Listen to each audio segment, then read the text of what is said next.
Hi, thank you all for joining this evening. I'm Sushil from Journeys Explore. Today's talk is by Nariman Vazifdar. We will start the talk in 5 more minutes. We are waiting for some more people to join in. So please bear with us. And in 5 more minutes, we will start our session. Thank you.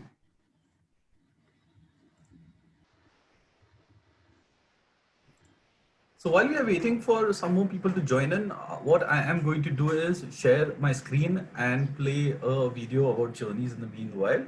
And once the video is done, we can start a session.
So I think we can start a session.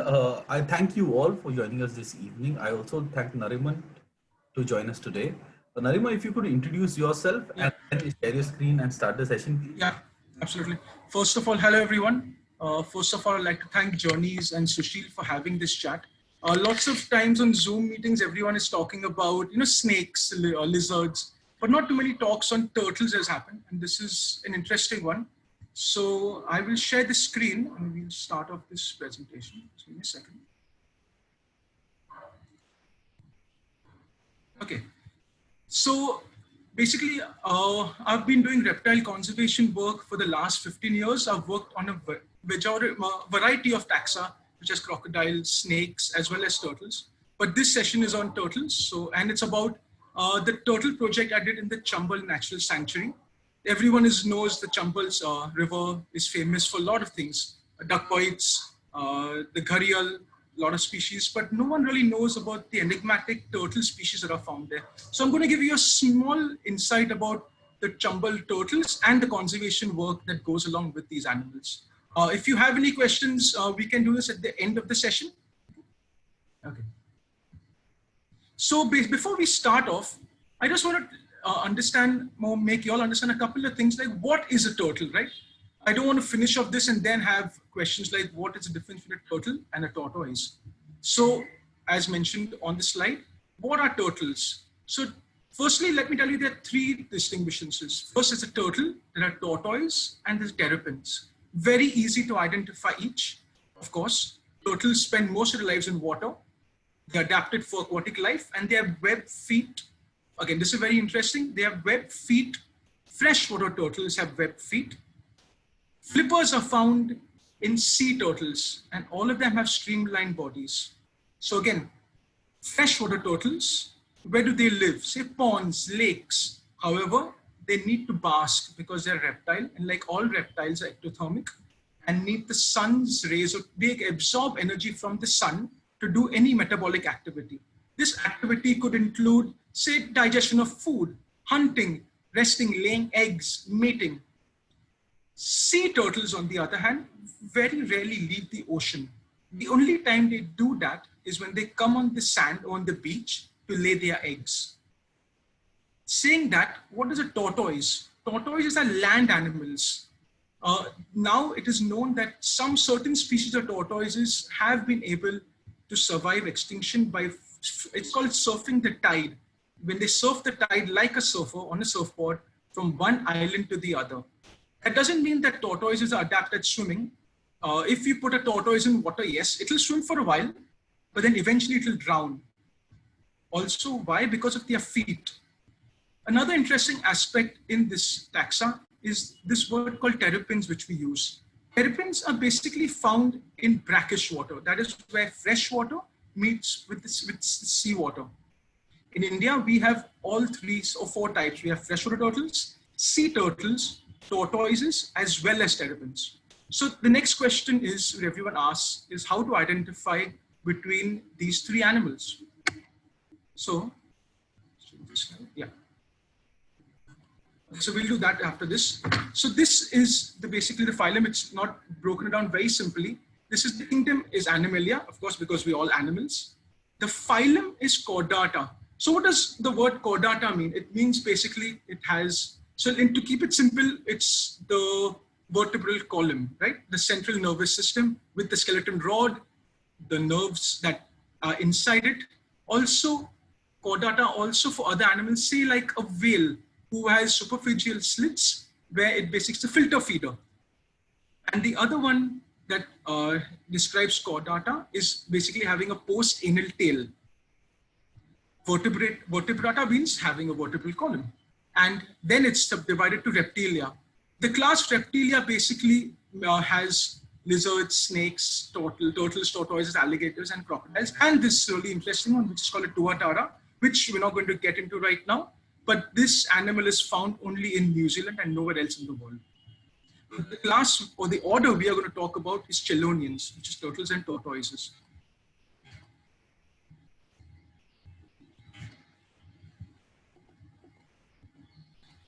So these are chelonians, right? Turtles and tortoises. So I'm only going to talk about freshwater turtles, specifically the ones that are found in the Chambal River. But to give you an idea, the top two pictures are freshwater turtles, and the bottom 2, as you see, are tortoises. So the shell is what makes a turtle or a tortoise. But however, we're not going to stick to the word shell. The upper part of the shell is called a carapace, and the lower part is called a plastron. These both are connected over here at the center by a bony ridge. This ridge works as a hinge. It's not that it opens up when and when you want. At times when you do your research project and sometimes when animals die, you have to do a necropsy for this animal. And just giving you one incident where one of the animals I was working with died. And when we had to do a necropsy for it, it took the veterinarian about an hour to cut just one side of this bony hinge. It is very hard. It's not easy to just separate it out. But saying that, there's a lot of misconception that you can drop a turtle or you can drop a tortoise and this protects it forever. No. Once the shell breaks, the turtle or tortoise has a high possibility of dying. What is this shell? This shell is basically ribs. It's the armor around. Inside this shell are all the internal soft organs, the heart, the liver, the kidneys, which get damaged when this falls. Okay.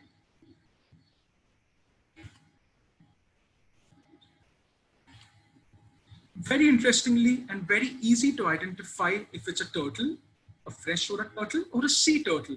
The first picture that you see, which looks like an elephant's foot, is what a tortoise, because it's a land animal. So it needs a big round pad, nails, to walk on the ground. So as you can see, if it has a foot like an elephant, it's a tortoise. Do not put these animals in water. If you see an animal which has webbed feet like a duck, big claws on the side, it is a turtle. However, if an animal has these, which is called a flipper, is a sea turtle. So going back to what I was saying, if it has big elephant-like feet, it's a tortoise. Feet like a duck, it's a turtle. And if it has a flipper like this, it's a sea turtle. These are the very basic identifications of how to know turtle, freshwater turtle, and marine turtle. In turtles, there are 3 different types. This, if you base them according to their shell structure. So we have soft shell turtles, hard shell turtles, and a flap shell turtle. Very often I get identification pictures on WhatsApp where people asking, is this a soft shell turtle? But it turns out to be a flap shell. Let me give you a few easy distinguishing characteristics of how to know if it's a soft shell turtle or what type of turtle it is. We're not going to species identification, but this is just to know just by a visual glance if it's what type of shell it is. So if you see these turtles on the left, all three of them actually, it looks like it is a leathery shell.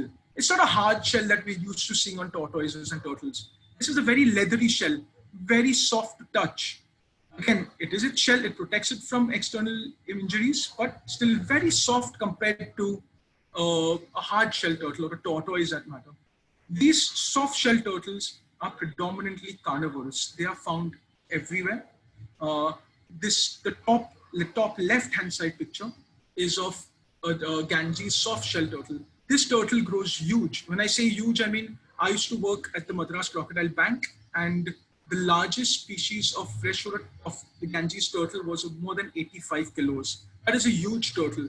Look, it took 6 of us to lift this turtle from its enclosure and take it to the veterinarian's office to get an X-ray done.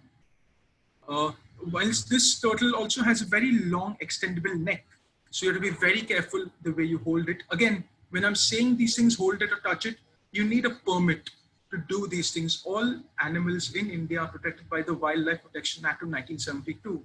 So unless you have a permit, it is illegal to touch any of these wild animals or keep them as pets as well. This extreme left picture, as you see, is of an animal which is called a black soft-shell turtle. It was reported to be extinct in the wild. However, in some turtle ponds in the northeast, they are found. This is found in the Nag Shankar temple of Assam. Unfortunately, because it's a temple and our religion has got involved in this, this carnivorous turtle is fed, as you can see in the background, a Mari biscuit. Right? So because of this, yes, the turtles grow, they eat whatever free-ranging fish are in it, but because of the pollution in the water, people are putting in plastic and biscuits. You can see this white that's happening on the turtle. This is a magnificent looking turtle. And when I went to the temple to do some work, and when we saw the state of these turtles, it was really sad to see these animals. The next one is the hard shell turtle. He says this is what we think as a turtle, right? Hard shell, right? So very shiny, very glistery, very hard. Yeah. So these are hard shell turtles. Again, these are all aquatic species. Now, the third one is called a flap shell turtle, which is another characteristic where this turtle species is found everywhere in India. It could be in your well, it could be in lakes, ponds, swamps, mangroves. This turtle is very hardy. There's now been subdivided into different flap shell species. So as you can see, some have yellow dots, some are brown, some are black. But more interestingly is its shell structure. So if you see the bottom picture, you can see this flap, right, over here and at the bottom as well. When, as you know, when a turtle gets threatened, it pulls its head, neck, legs, everything inside, and it is not possible to open this. So this, in a flap shell turtle, because it has this flap, it tucks everything inside, and once this flap is shut, it is not possible to open it. So if you see the difference between a flap shell and a soft shell, you'll see this flap shell turtle, as the shell ends. But in soft shell turtles, the shell extends quite a bit behind as well. So just to go back and show you what I was talking about.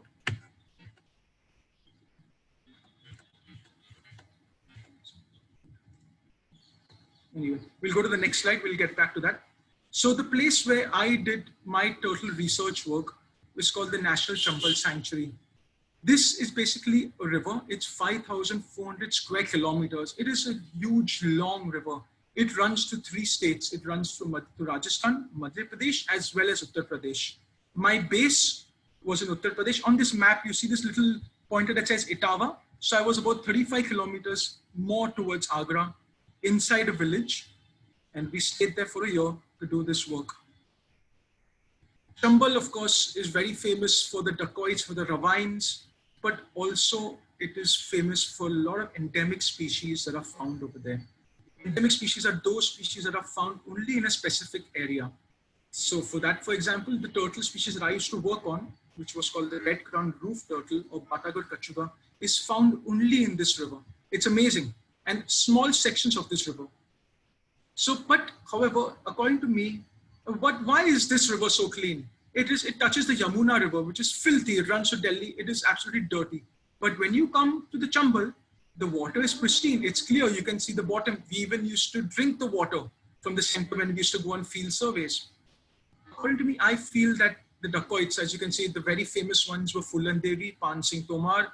They were in these ravines, living inside, and you didn't know where they were. So because of the fear that they had, nothing really developed around this area. There is nothing. There are only riverine villages and nothing else. I traveled a fair bit up and down the river, doing work, doing lots of other stuff. Research only doesn't mean science. There's a lot of other things, a lot of other components which we will discuss. So because of that, we had the privilege of going around, walking around the river's edge. There are no industries. There is no factory anywhere. The only thing is, yes, there is small villages, fishing villages, that too. So because of this, a lot of the flora and the fauna have managed to survive in this river. And I hope it does so, it continues to do so. Saying that, we just think it's a river, what would be in this river, right? Everyone sees a crocodile and says, not really interested. But in this river, sorry, we have the gharial. That's its English name as well as the Hindi name. It is this crocodile with this bulb on its nose, as you can see. And over here, crocodiles make excellent parents, which people don't believe. But you can see this male gharial was like protecting its babies when I'd gone there to have a look at what he was doing. He's a 15-foot adult, huge animal. So just put pictures of, say, turtles. A lot of species of birds, Indian skimmers, open-billed storks, whistling ducks, bar-headed geese. Also, a very interesting animal that's in the water. I'm only going to talk about more aquatic animals. Is the river dolphin.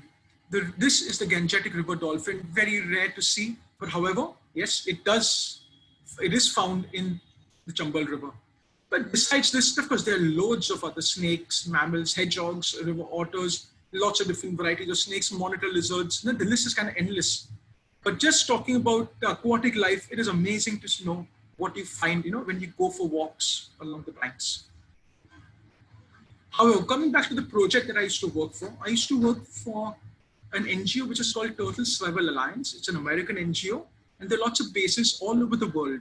So I was a project coordinator for one of the projects in India, which was based at the Chambal River. This project, the village, the little board of mine was there. It's a village called Garaita. And there's nothing in this village. It's just about a few houses, and that's it. And in this middle of nowhere place, we had this Chambal Conservation Center. This was the center, this was home. And we had a little bit of land where, one of the assistants used to stay, and where we had the projects, which I will explain to you. So when you set up a project, right, you have to have some goals. It just doesn't start off, okay, I'll save the turtles, and it doesn't work that way. So the main project goal was the conservation and protection and the preservation of the critically endangered red-crowned roof turtle, Batagur kachuga.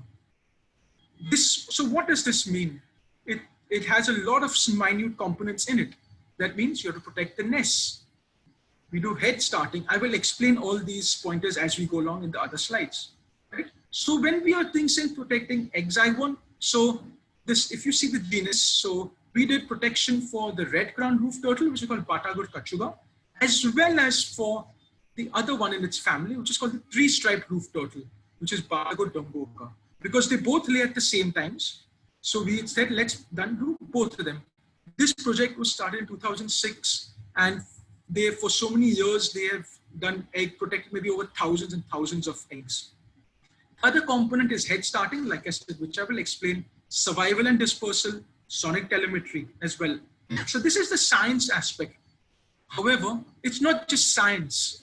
Without creating awareness, without doing that at a base level, there is no point doing the science. If you say, I will only do the science and not do the other parts of a project, which involve creating awareness at a ground level, not for city people, for people who live over there, fishermen, riverine schools doing education programs. Why would, say, a fisherman, or why would a farmer care if the turtles of the river survive or not? For him, it doesn't matter to him.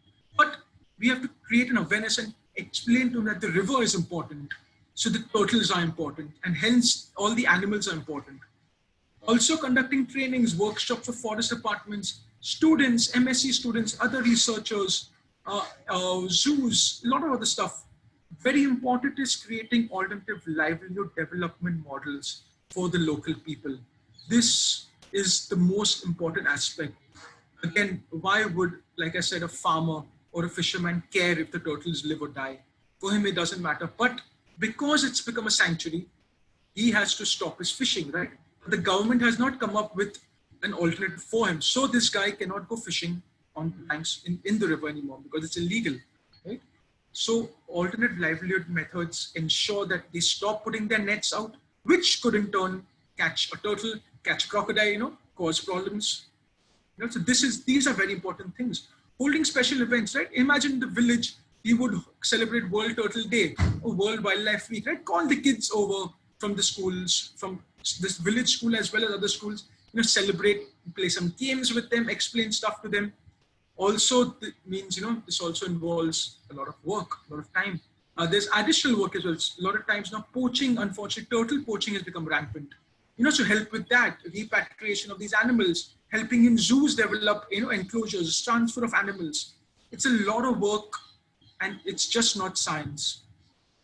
So this was the animal that I was working on. It's an amazing looking animal. A lot of times when I show these pictures to people, they ask me if I have painted this animal. Of course not.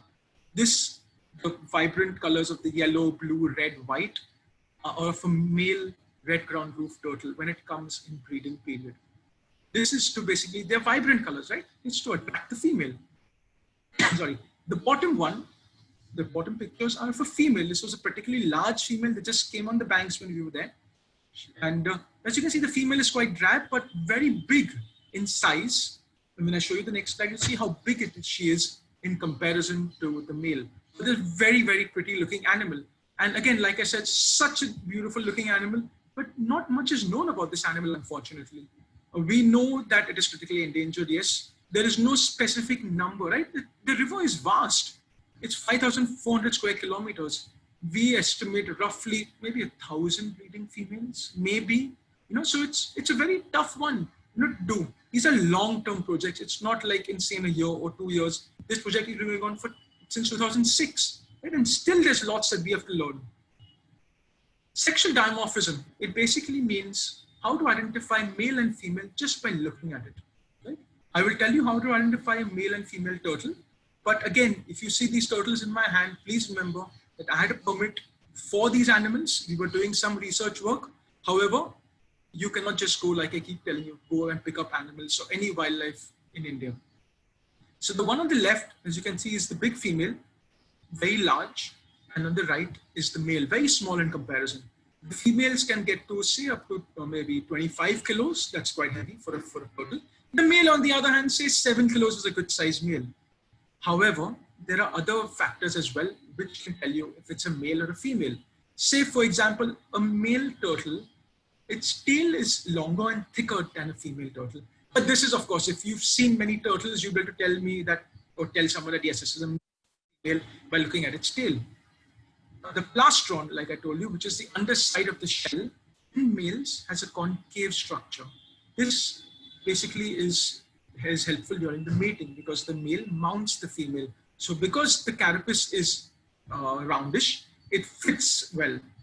Also, the third distinguishing character, to tell you male and female in freshwater turtles, is the opening or the cloaca of the turtle. So if the male turtle, it is at the tip of the tail, where the females, the cloaca is more at the base of the tail.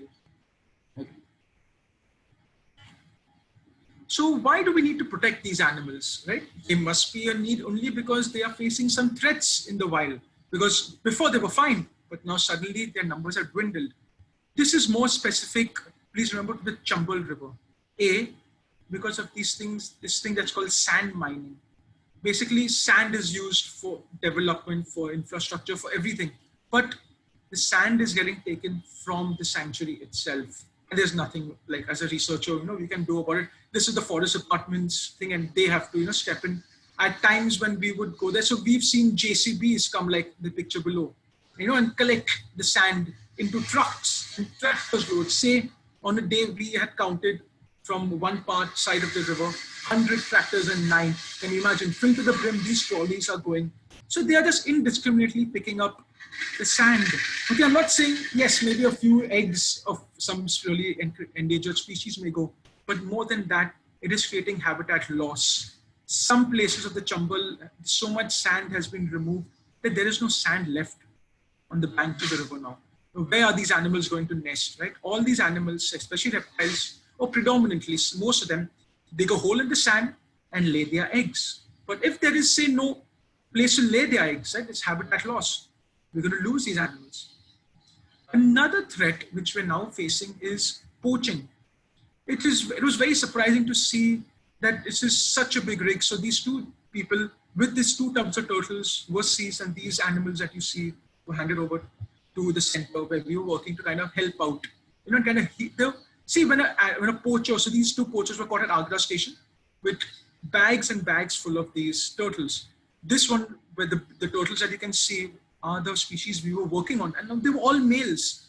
We would do surveys and not see any males, and they had 22 or 23 animals in suitcases.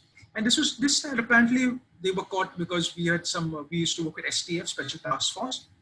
And when asked, these turtles were going this international pet trade, and they were selling them at apparently $3,000 a turtle. You know, so these are such rare animals which we are not seeing when you do surveys, but they were inside someone's bags.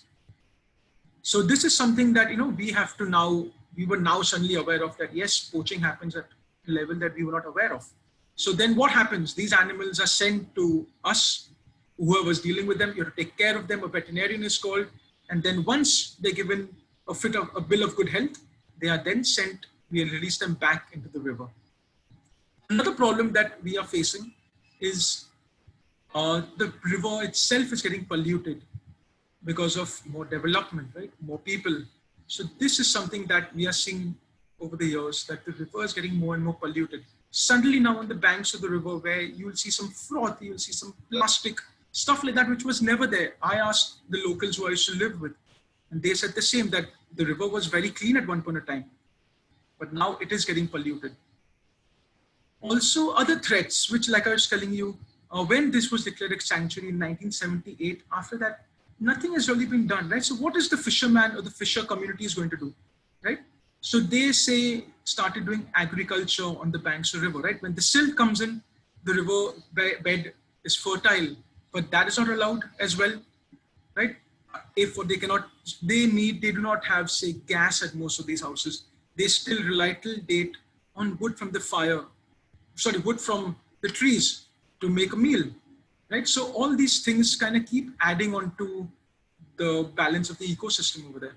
So unless some kind of balance is got, these things will keep happening.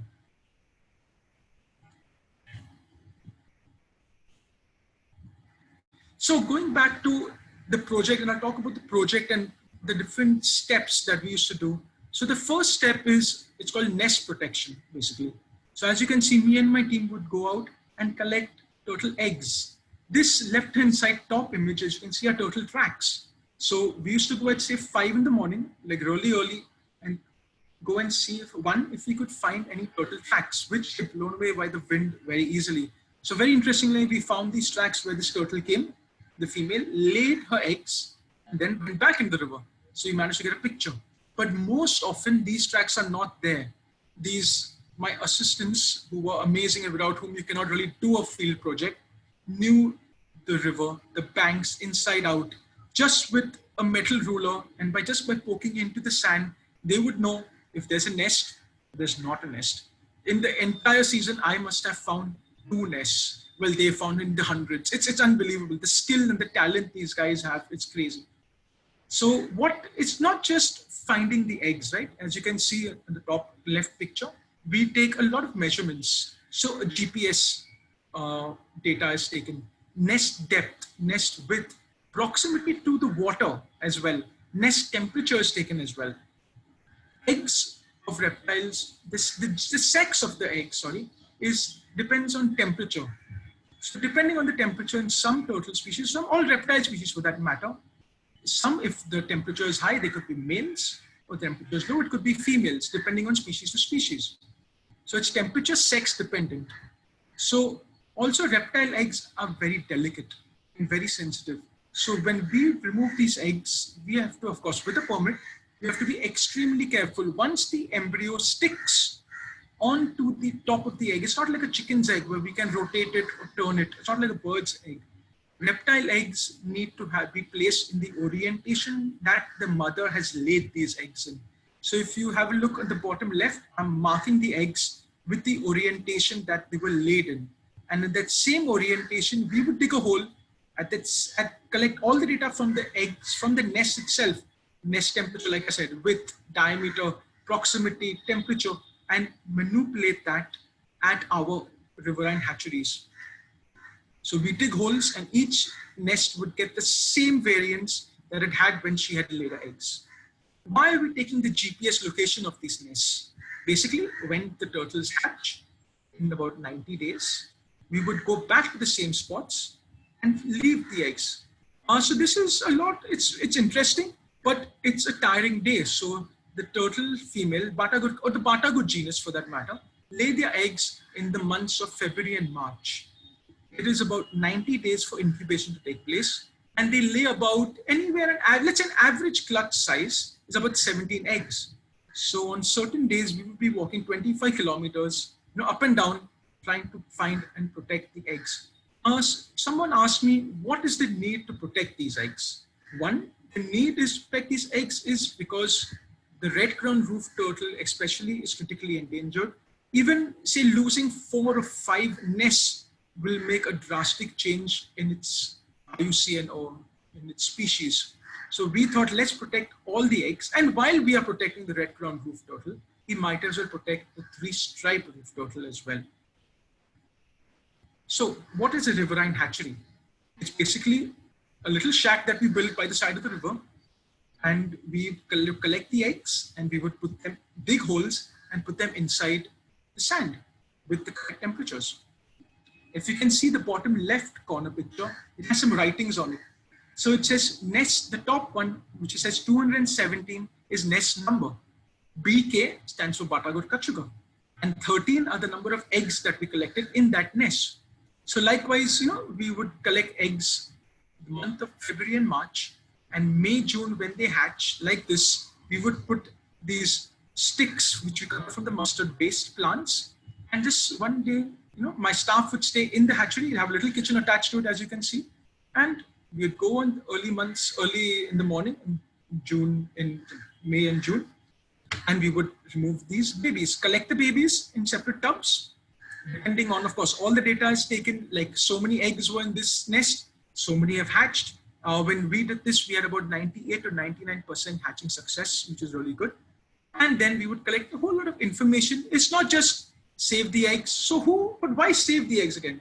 Say, a lot of people are saying the jackals eat the eggs, right? You say, yes, it is food for many animals, but when a species is critically endangered, the jackals will have to find something else to eat. So what is done when these turtles hatch, right? As you can see, this is just every day we would have to go down to the hatchery and see how many turtles have hatched, collect all the data. So this is just, if you can see these 3 tubs full of turtles, this is not permanent. This is just, they've literally hatched, say, half an hour ago. We've collected all the data from the riverine hatchery, and now me and my assistant are measuring each and every one, taking their weight, having a look, checking if the turtles are all fine, if there is no, say, sometimes because of temperature, they have some deformities, but luckily there was no problems with these animals. So I am taking some certain measurements, taking their weights, and then releasing them back into the wild, where the eggs were found from. So this is one part. So we did that year, I think we did more than 3,000 or 4,000 eggs, right? So it's quite a few amount. It's quite a big responsibility to be dealing with 3, 4, 5, 6,000 babies, turtles. And say on a day, if 500 babies hatch, right? So we would spend close to 3 or 4 hours just, measuring these animals, just ensuring that, yes, they've been measured. Now the shell, when baby turtles are hatched, the shell is a little soft, but you give it a little bit time, and then the shell hardens, and then we would release them back into the water. So the next step after this is called head starting, which is a very important aspect of turtle conservation, or any animal for that matter, especially when you're doing critically endangered animals. So why is this important? A lot of people say you can just release them in the wild and let them fend for themselves. Yes, but predominantly a lot of these animals are food items when they are born. Some bigger fish, say bigger carnivorous turtles, crocodiles, anything could, pick up. Birds of prey would pick up these turtles, and eat them. But when we do this thing called head starting, which is a rear and release program basically, so we would select 100 red-crowned roof turtle babies and take them to the center in the village where we had a huge tank and where we would help them in their initial stages of their life. So we would give them from 5 to 6 months, feed them good quality, high nutritious food so that they grow faster than they would if they were in the river or in the wild. But this also means being responsible for these 100 babies, right? It can't be like they're there, they live, they die, they die. No, you have to ensure that all 100 animals are in top-notch quality. Every month, you have to write a report, which is submitted to the forest department. Someone from the forest department comes and he will see that the turtles are in good condition. All the turtles have been measured, weighed, and you have to show him the progress report as well. However, after the 5 months is done, again, with the forest department and with permits, we go back down to the river, make an event of it, right? You have to call the kids. I was encouraging the village kids to come, have a look at the turtles, not disturb them, and treat them with respect, not throw stuff in the water, understand the importance of a turtle, and then have a little celebration, have a little thing in the center where they would come, and give them a small snack, and then make them release these turtles after giving them a small talk on the importance of these animals. This gives these 100 turtles a fighting chance, at least a starting chance against it. So there are many ways of releasing turtles or animals that have head started. It could be a soft release where you build an enclosure, a smallish enclosure in the water itself, in the river itself, but with openings in it, so turtles can go if they feel the confident ones could go. The ones who are a little scared stay in this little temporary, it's not really an enclosure, it's open. Right? Or you can do a hard release. So we did both, right? It's important to know what works the best. So you have to try different techniques.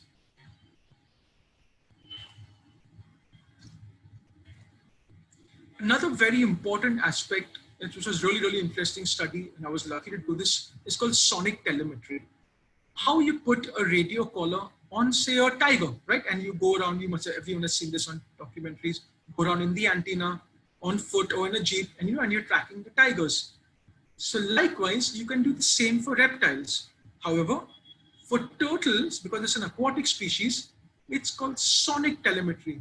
So this little transmitter, which we have attached again with permits on these animals. So this is a female Bartagood Kachuga. We want to know, when does this female come up? Where does it lay? Where is it basking? What is it eating? Where does it go after it lays her eggs? What does it do? Do they have a territory? Do they not have a territory? All these unanswered questions can be answered due to telemetry. But because it's a sonic telemetry, it is in the water. So as you can see, my tracker and the veterinarian over there on the bottom right corner are basically listening to these beeps that are coming out from this transmitter, which is attached to the turtle. It does not harm the turtle. This is epoxy. It is glued on. And after a while, it has a 3-year battery. We can remove this transmitter. So you have to basically, triangulation is done for this. 3 readings are taken per animal to basically triangulate and say, okay, this turtle is over here. We don't have an exact location, but we know that this animal is in between over here. And then we take a GPS recording. And this is put on a map to give us an idea of what this turtle does throughout its lifespan. On the bottom left, you can see this is the recordings we take. It's not just, if I found this turtle, I'm not just going to put the transmitter and leave it, right? I'm going to take its carapace length, its carapace width, its plastron length, the weight of these animals, sex them, and put something that's called a PIT, or a passive integrated transponder, into it. What this is, I will show you in the prior slides. Basically, this PIT gives the animal a serial number. It's basically its name. I can't identify turtles the different animals just by looking at them, right? But now it has a small microchip. This is basically the size of a grain of rice inserted in it by a veterinarian. And with this reader, once I scan it, I will know, oh, this is my old animal. Or maybe this is a new animal, and let's, put a new transmitter on this one. So very interestingly, this project, and we will get to know some really cool information once this project gets done. So like I was telling you all, the passive integrated transponder. So as you can see, the topmost one, of course, in this picture looks very big, but it is literally the size of the grain of rice. However, if you see the other one, which is on the left, which says coded wire tags, that is so minuscule that literally if it falls on the ground, we couldn't find it. So these are both injectables, which you inject into the turtle, right? Which of course, again, a veterinarian would come to do these things. It is like literally just a pinprick into the turtle, not a single drop of blood comes out. There's a specific way to do this. And there are readers, again, which will tell us, again, it's just one of the turtles which we have taken the measurements before. So what happens? Why do we put these? Again, we give it a serial number. So say I found a turtle with my old PITs, and I would go through my records, find, oh, okay, this one weighed 20 kilos at that time. Now it's weighing 22 kilos. Maybe it's less. The shell has grown. How much has it grown? This gives us an understanding to size to age ratio as well. Like I was telling you before, science is different, but without awareness, there is no point of doing science. This is all part of a project. All of us love to do the science, and this was something that, we were not very keen on. But as you start off this slowly and slowly, you realize that, hey, without this, there is no point doing I can save 1,000 eggs, but I leave the eggs, and if the villagers go and are catching the turtles, putting their nets out, turtles are drowning, there is no point of the science. So the key is to explain to the people who live there. As you can see on the left-hand side, we were playing this thing which is called the game of life with the strings, right? To tell everyone how everything is connected.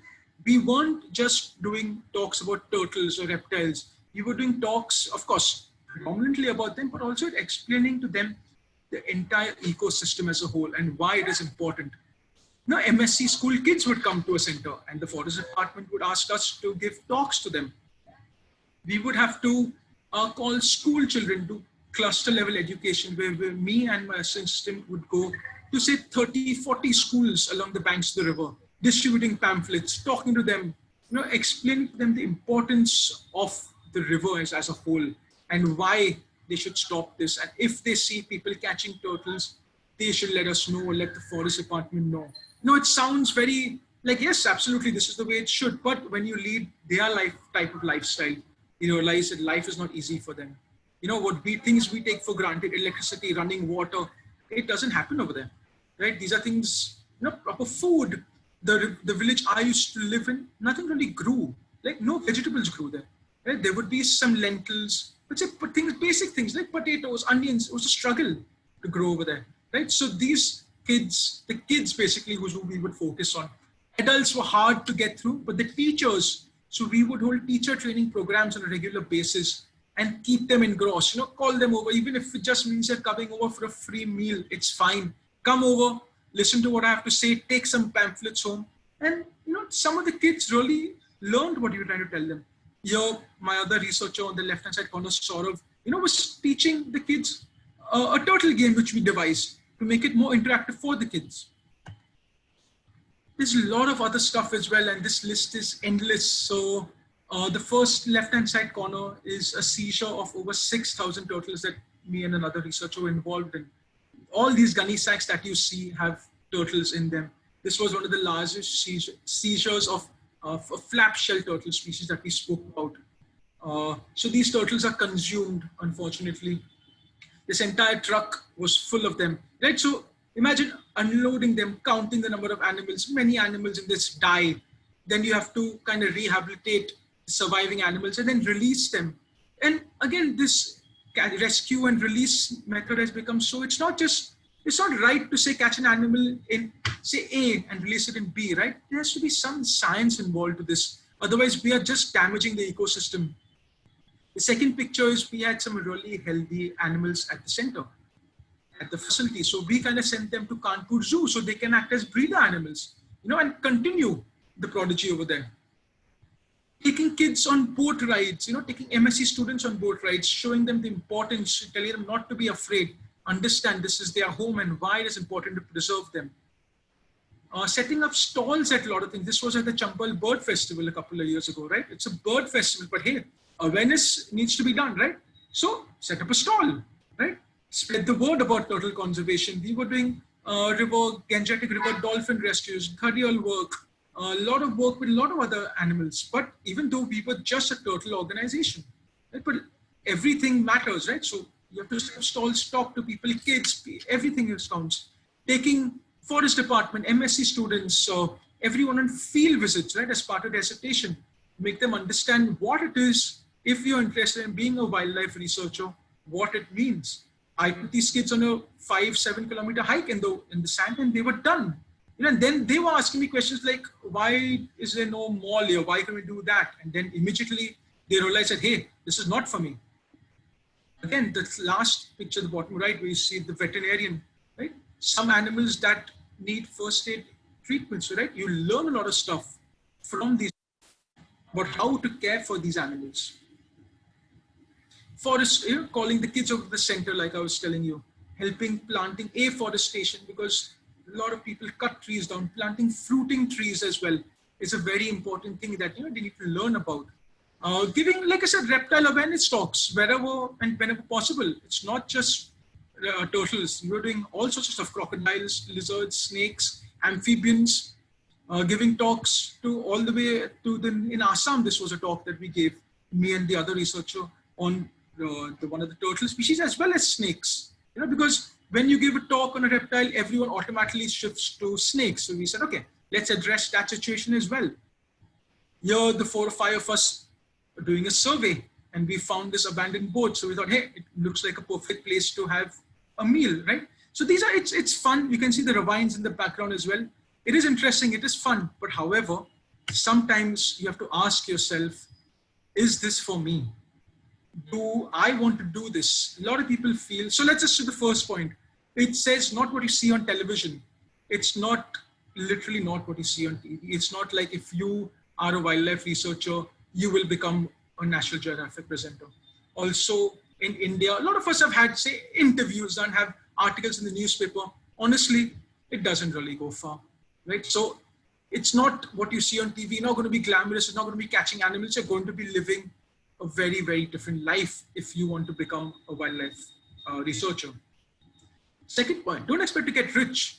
There are no benefits. There's no PR. There is none of those things, right? You're doing it. If you're doing it for money, if you're doing it for the benefits, then no, it is the wrong job for you. You have to be independent and you have to be ready to rough it out. This means maybe sometimes we were sleeping on the banks of the river just with a plastic sheet because, hey, we had some work at night. It had to be done, right? You have to be able to be independent, cook your own food, take care of yourself, right? There is no one out there to take care of you. You have to be street smart and learn how to live in a village. You miss out on many, many family functions and events. You have to be ready for this. Friends, birthday parties, marriages, weddings, whatever, anniversaries. This is one thing as well that you have to be prepared for, that, hey, it's not like a job where I can take in. I can't go on leave, say when the turtles are laying eggs, right? Or if I have 100 turtles under my care. Your English should be a little decent. You should be able to write detailed project reports on a monthly basis. Maybe 2 or 3 reports. One report, say, has to go to the forest department. Where does the money for these projects come from, right? You have to write a proposal. These proposals are scientific proposals. It's not just saying, okay, today I'll write a proposal. No, it's a competition to win that money. So it's a big grant. So again, if you're not proficient at writing detailed project reports at a monthly basis, maybe not. Another big problem with all of us face is dealing with the forest department. It's protocols, it's politics, it's policies. You may feel this is stupid, but this is the way it is. There is no way around it. So if you can't deal with this, then if all these things in red are ticking your boxes, do not do it. However, some of us, it is like connect with nature. Yes, you do connect with nature. You're living in nature, basically. You like reading scientific literature. If that interests you, if you like reading PDFs, documents, this scientific stuff, yes, have decent writing skills.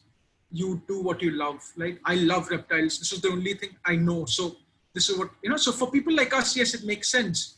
Lead a healthier lifestyle, of course, because you're being active, you're fit, you're doing everything is on foot and you're learning and observing fascinating stuff every day. You never know what you see in the wild. For example, one day I'd gone for a walk on the river, just a general walk. This is not turtle related. And I saw a gharial, which is a very critically endangered animal, and 500 babies had hatched on that day. And this male was showing, it's called parental guidance, where he is basically protecting his babies. The babies were all over him, on his snout, on his body, and he would protect them. It is amazing to see these things. So like I said, if the green boxes tick your choice, go for it. If the red boxes tick your choice, then it is not for you.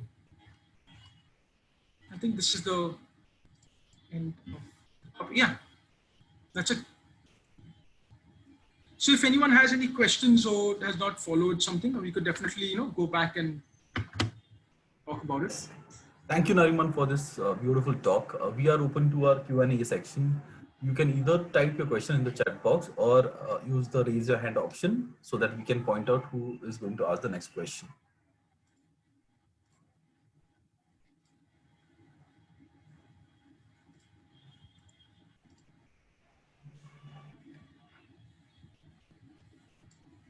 So, Nariman, while people are still figuring Yeah. the questions, my question to you would be, how can college students be associated with such a research program? That's a great question. This is like how we started as well. Basically, Yeah, because the reason I'm asking you this question is, like, for example, I know you started very early in this field. yeah. Like, I remember even when I was doing my master's, I was the only guy in my class who was well funded. Yeah. I was the Yeah. one who knew how to write a grant. Yeah, absolutely.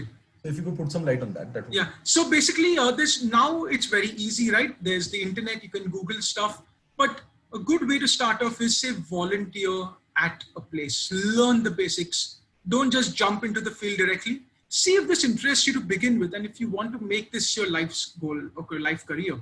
End of the day. So I had volunteered with the Madras Crocodile Bank. There's lots of other options. You can go up. Say if you are science, of course, you have to have a science background to do this. I have a master's degree in environmental science, right? So that really helps with these things. So take up a science as your subject when you do your 11th and 12th standard. Contact other researchers, get in touch with them. Sometimes there are opportunities to work in the field. I had not just one riverine hatchery, but I had 2 hatcheries. So we would always on the lookout for hardworking people, right? Who would come and help out.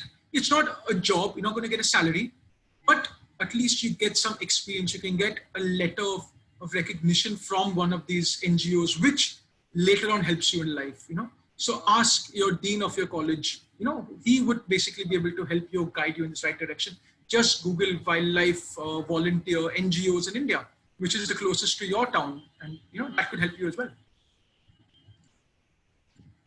So, Naiman, the first question for you. Yeah. Question is by Bharat Bokil. Yeah. He is asking from which college did you take your MSc interns?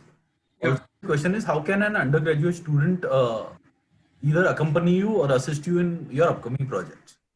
So right now don't really have any projects started. Of course, we are going to have one, but because of COVID and all the situation right now, we've had to put one project on hold. But like I said, there are lots of opportunities. Again, yes, it does mean that you have to do some research on your own. Look up, write to people. And of course, you have to write something. It just doesn't mean I get many emails saying, sir, I want to join you. But, but how will you help, right? Because don't mistake me by saying a lot of times we have to send people back and refuse them because we feel this will be a bigger burden on me, right? We have enough work, right? And to impart the knowledge, the skills to someone else, it's increasing our work, which we don't mind. It's great to pass on knowledge, but saying that, maybe write a letter, write something. Don't just write a line saying, I want to join you. And, what does it mean?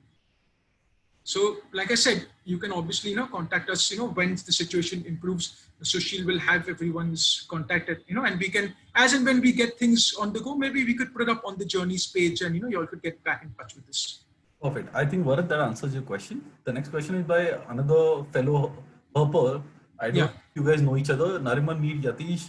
My Okay. was with him, and he's Yeah. a Pune boy, Okay. and we all started herping together. So Yatish has few questions for you. One of Yeah. them is the red roofed only endemic to Chambal? Second, Yeah.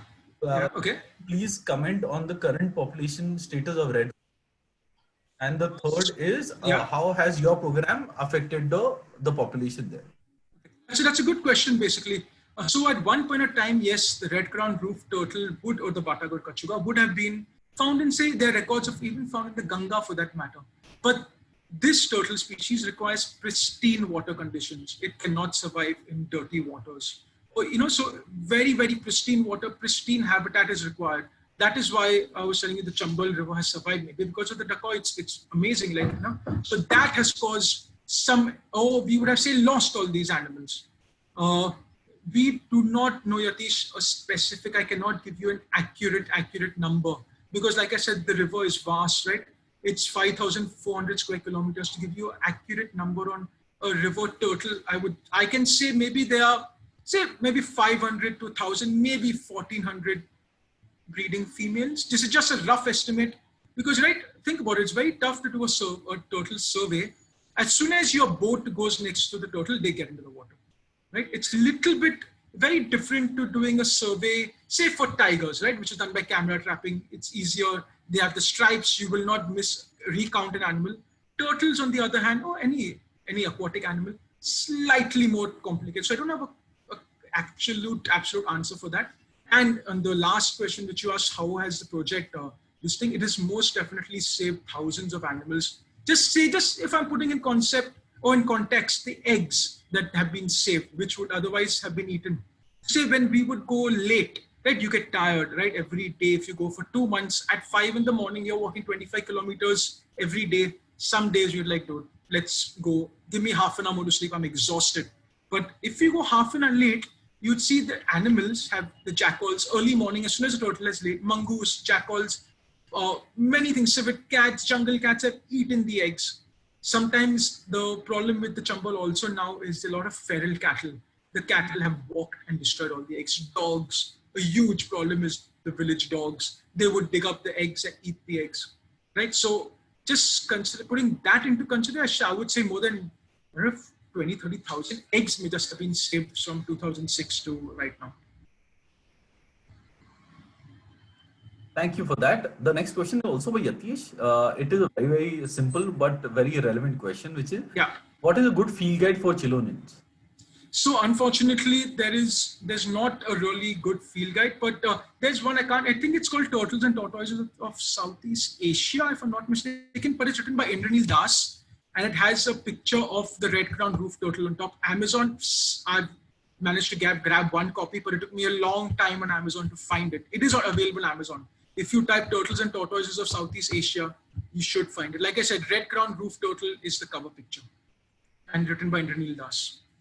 I think Yatish, for that, for the time being, you can definitely refer to that book. In fact, Yeah. and for the future, I was in fact right now talking to Nariman before this talk, actually proposing to him to write a book about the Chilonians of the Indian subcontinent because we need a very good field guide which Yeah. access and it is uh, user friendly where a layman can also understand. Yeah, Yeah. absolutely. As much as Sushil, we understand science, right? But I've realized like a field guide needs to be more, like you said, for the layman, right? Right. Where he opens it, sees the picture, and says, "Oh, I know what this is," right? Not Yeah, because scientists anyways refer to fauna of British India, right? yeah, exactly. I think Yatish, maybe in the coming time you will soon find a book by. Hopefully, yeah, hopefully we'll see how it goes.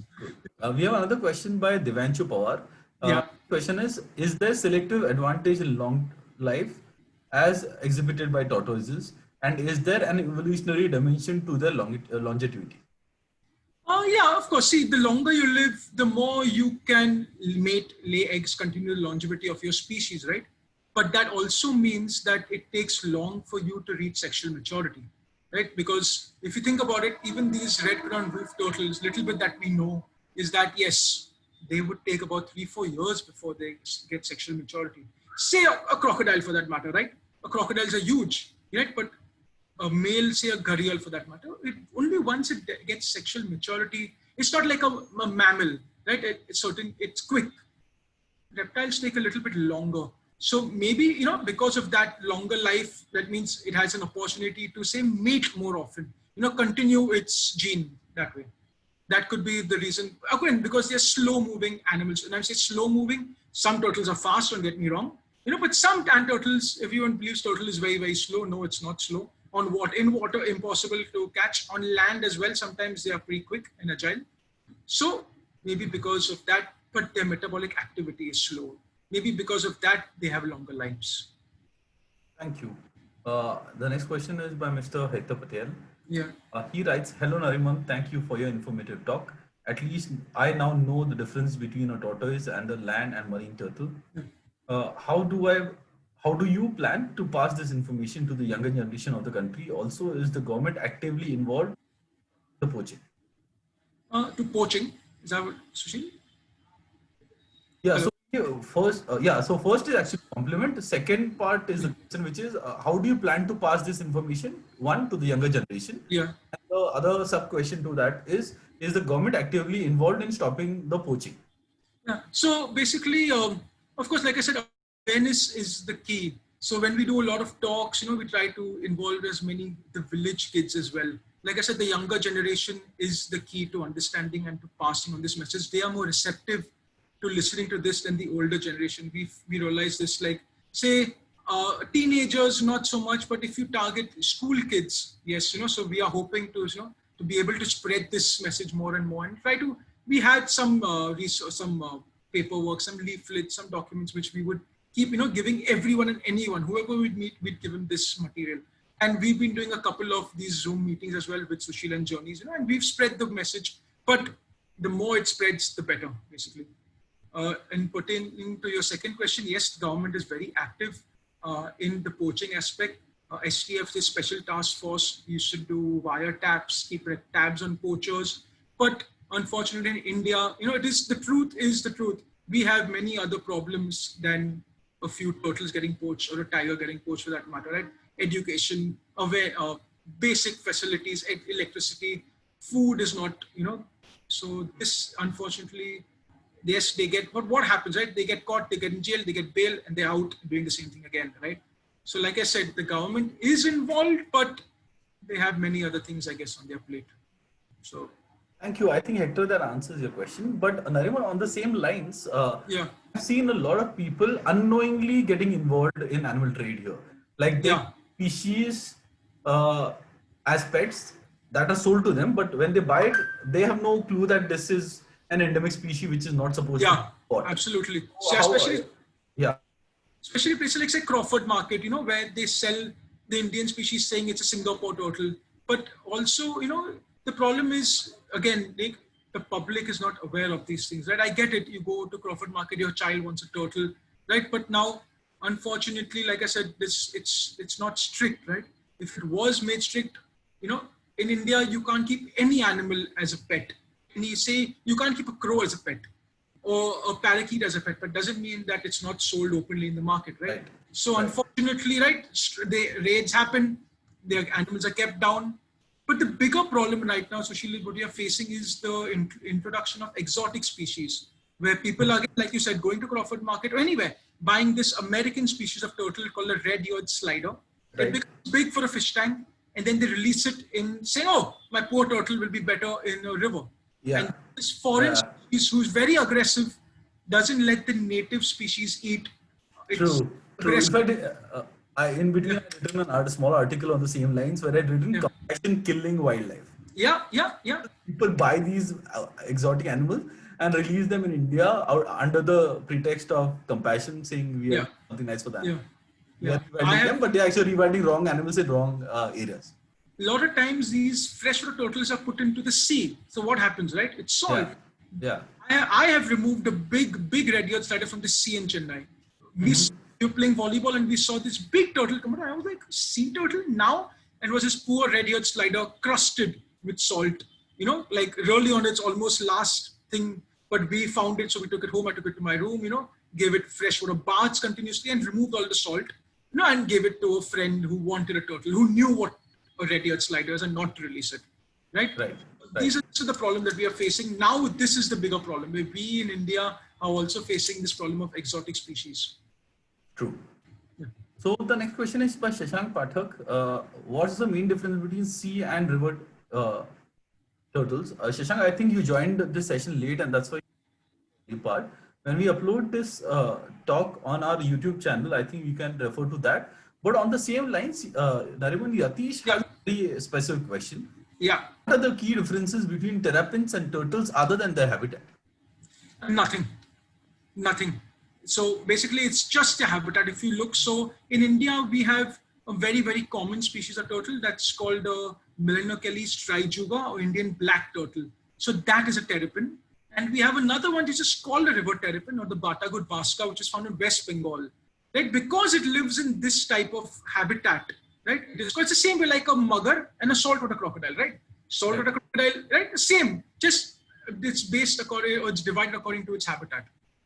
Yeah. Okay. So I think we have the last question for the day. This is by Mukul Mukherjee.